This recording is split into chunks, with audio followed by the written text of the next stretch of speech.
Class 7, today I am teaching you the poem The Daffodils, unit number 10, part 1, page number 11. Words meaning. Words, first word is wonder, आवारा फिरना, host, मेज़बान, flutter, फड़फड़ाहट यानी कि फड़फड़ाना, breeze, हवा का झोंका, milky वे, Kahkashan, sprightly, हिशाश बिशाश, fresh, couch, ज़मीन गिर जड़ें यानी कि वो जड़ें जो ज़मीन के अंदर तक गई हों, वैकेंट खाली जगह, पेंसिव फ़िक्रमंद, इनवर्ड आए अंदरूनी आँख या जहन का अंदरूनी हिस्सा या हमारा ख्याल तसव्वुर।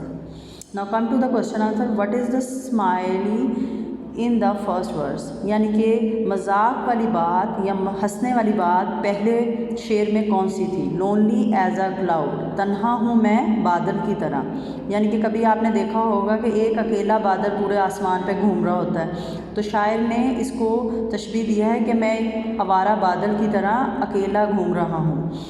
What do we learn about the poem from the first two verses? पहले दो शेरों में हमने क्या सबक हमें मिलता है नज़म में से। From the first two verses we learned that the poet was wandering alone and he saw a host of daffodil।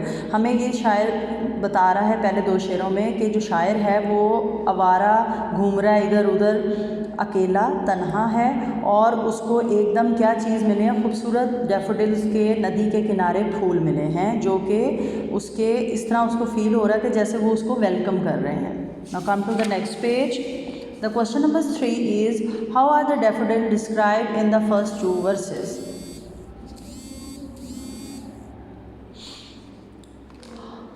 पहले दो शेरों में डैफोडिल्स की तारीफ़ शायर ने किस तरह की है। The daffodils are described as a abundant and golden, they are dancing in a breeze, in the breeze यानी कि उसने डैफोडिल पोइम में शायर कहता है पहले दो वर्सेस में डैफोडिल्स फूलों की तारीफ़ करते हुए कि डैफोडिल फूल सुनहरे रंग के हैं और वो बहुत आज़ादाना किस्म के हैं, ऐसे जैसे उनको कोई पाबंदी में नहीं है और वो झूम रहे हैं किसके साथ, हवा के साथ साथ वो झूम रहे हैं जैसे कि वो नाच रहे हों, डांस कर रहे हों। What is the smile in the second verse, दूसरे फिक्रे में कौन सी बात ज़्यादा हंसने वाली है।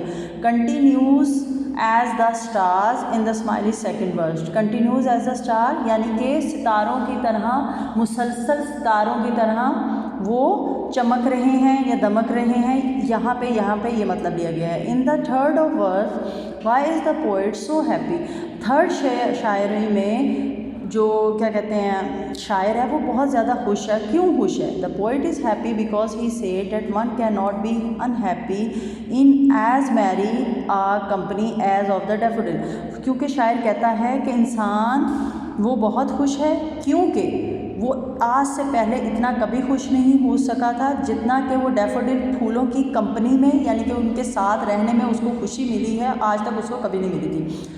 How is the last verse different from the other verse, जो आखिरी शेर है वो पहले शेरों में से क्यों अलग है। Is the poet describe a different mood, क्योंकि इसमें क्या उसका अलग से कोई बात की गई है। The answer is the last word describe the relation of the poet with the nature, क्योंकि लास्ट लाइन में वो रिलेशनशिप बता रहा है कि पोएट अपना रिलेशन बता रहा है कुदरत के कमालात के साथ, कुदरत के साथ अपना एक रिलेशन के बारे में बात कर रहा है कि हमारा कुदरत से क्या ताल्लुक़ है। This make it different from the previous verse, ये बात जो है पिछले शेरों की निस्बत उसको चेंज कर रही है। पहले तमाम नज़म में वो डैफोडिल्स की तारीफ़ कर रहा था जबकि आखिरी वाले शेर में उसने कुदरत की, अल्लाह की कुदरत की बात की है। What do you think is meant by inward eyes which is bliss of the solitude, इसका क्या मतलब है। inward eyes क्या होती है और bliss of solitude क्या है, तन्हाई क्या है और अंदरूनी आँख से क्या मतलब लिया जा रहा है नज़म में। The inward eye which is the bliss of solitude is the imagination, शायर ने inward eyes को इस्तेमाल किया है लफ्ज़ को कि इंसान की सोच, तसव्वुर, अक्सर चीज़ हमारी आंखों के सामने नहीं होती लेकिन हम बैठे बैठे यानी कि कहीं पे बैठ के हम किसी भी चीज़ की तस्वीर अपनी आंखों के सामने बना लेते हैं, तो इसको क्या कहते हैं। तन्हाई में जब इंसान बैठता है तो वो ख़यालात और तसव्वुर में खो जाता है और इस चीज़ को कहा जाता है इमेजिनेशन, तख़य्युल की दुनिया। The poet said that in the last line and his heart dances with the daffodils.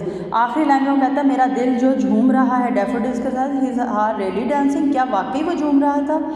Answer, the heart is not really dancing. The poet uses this word to describe his happiness and the memory of the daffodil. The word used to describe the way in which the word is being used, metaphor.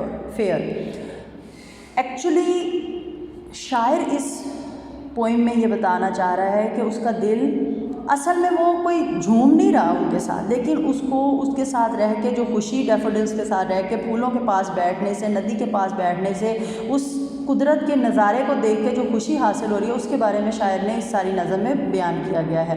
और जो वो बात कर रहा है कि उसने ये वर्ड जो यूज़ किया गया है कि मैं क्या कहते हैं, happiness at the memory of the daffodils और डांसिंग विद द डैफोडिल्स, ज़ाहिर है वो असल में तो डांस नहीं कर रहा था, लेकिन उसको दिल के अंदर मेटाफर होता है, आप तख़य्युल में कोई चीज़ को पेश करते हैं कि उसको इस तरह फ़ील हो रहा था कि जैसे कि वो पौधों के साथ, फूलों के साथ झूम रहा है, उसको इस तरह फ़ील आ रही थी।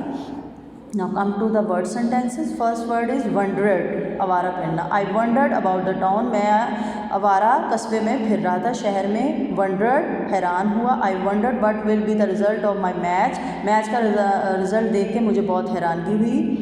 Wales, the cloud floated over the vales, vales कहते हैं वादी को, जो बादल थे वादी के ऊपर घूम रहे थे, तैर रहे थे। वेल्स, वेल्स मुल्क में जगह है, इंग्लैंड का शहर है Wales. He lives in Wales.